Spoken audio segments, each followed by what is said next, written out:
Number 23, 6'9", his 17th campaign from St. Vincent St. Mary's High School, LeBron James.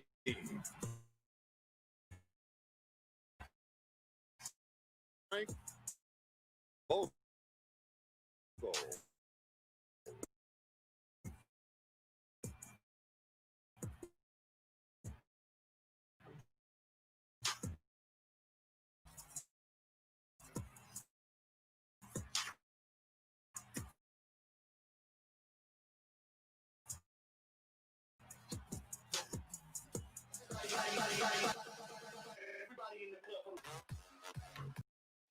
Finals presented by YouTube TV.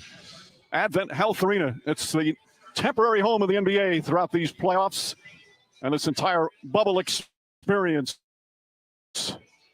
As we look at tonight's starting lineups, and they are delivered by Taco Bell. And the regular season gets his first playoff start, youngest ever to start in an NBA Finals game. And Myers Leonard, he started 49 of 51 games before the league suspended play in March. Meanwhile, LeBron James and the Lakers, James and Davis start in game one. But Frank Vogel was very quick to point out that the role players played like stars in their roles. That included Kentavious Caldwell-Pope. Meanwhile, from Miami,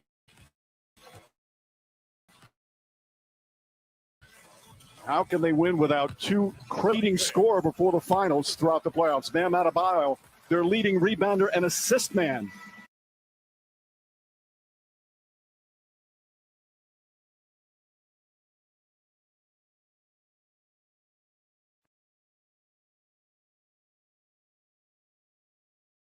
First alert traffic with Sky 5, weekday mornings.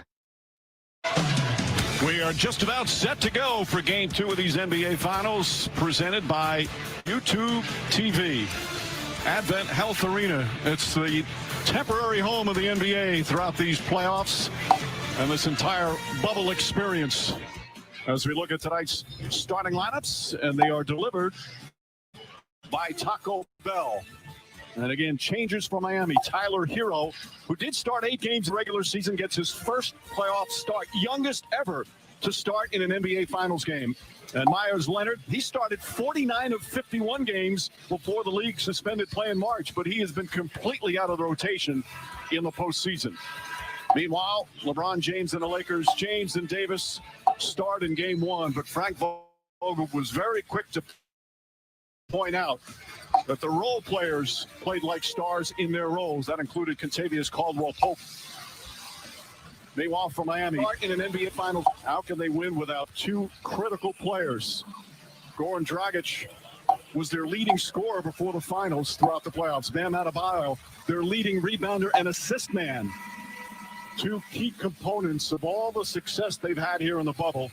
And now time for others to make their impact.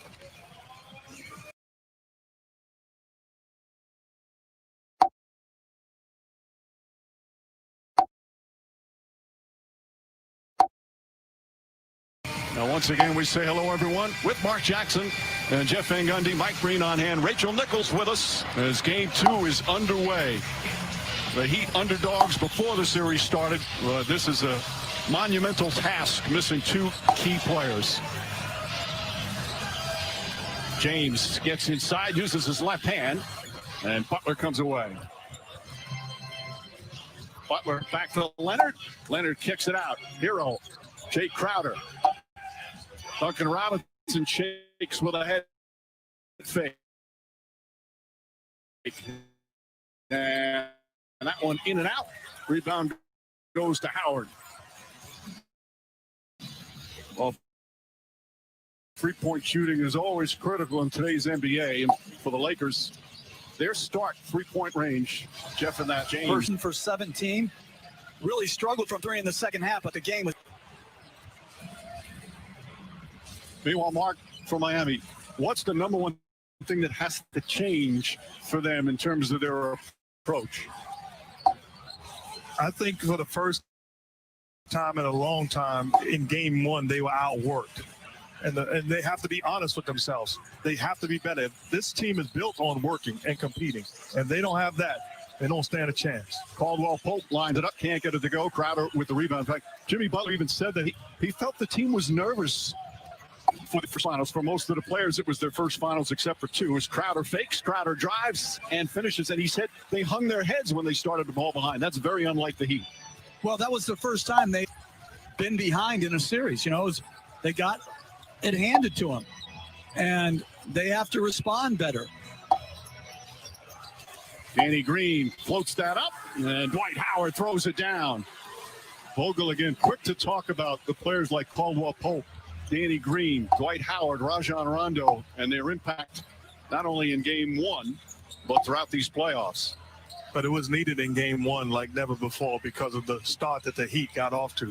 Their bench won the game for them. Leonard knocks down the three. Again, it's amazing. He's played 9 minutes in these entire playoffs. Just that one game, game three against Milwaukee. That's not an easy situation, Mark, for a player to come in. You know how it becomes easy? As Caldwell Pope with the lay-in. Coach and I have raved about it. He just hasn't played. He's been engaged in these ball games. He's on the sideline having input and engaged and waiting for his opportunity if it happens to come. And it certainly has been called on for him in game two. Tyler Hero with the fake, side step, and knocks down the three. Hero with the three-pointer. They've hit 2 of 3 from downtown and take a 2-point lead. But Coach, Bam brings a certain level of, greatness as an all-star.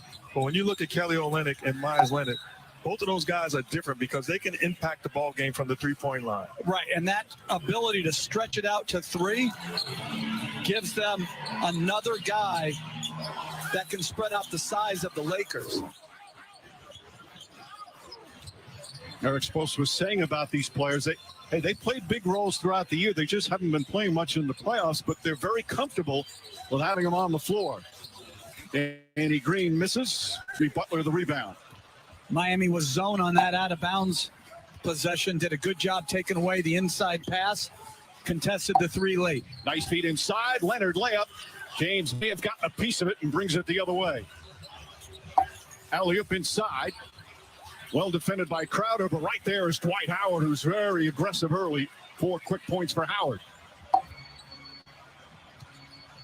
He only had 2 points the entire game one. Obviously not out there for his scoring, but he did have 8 rebounds in game one. Butler says he needs to be more aggressive looking for his shot without Dragic and Adebayo. That shot didn't go. Ball deflected. Caldwell Pope dives on the floor and saves it. James drives, pass inside. Howard again, and the foul. That's where they're absolutely devastating in transition. Excellent play by Caldwell Pope to get on the floor, ignite the transition opportunity, get James ahead of steam, and then the beautiful drop off to Dwight Howard. He did not shoot the ball in game one. Already 3 buckets here in the first 4 minutes. Davis and the follow. The size, so important for the Lakers. They out-rebounded Miami by 18 in game one. And Davis already with 4 points. Butler gets in the paint. Blocked by Howard. Picked up.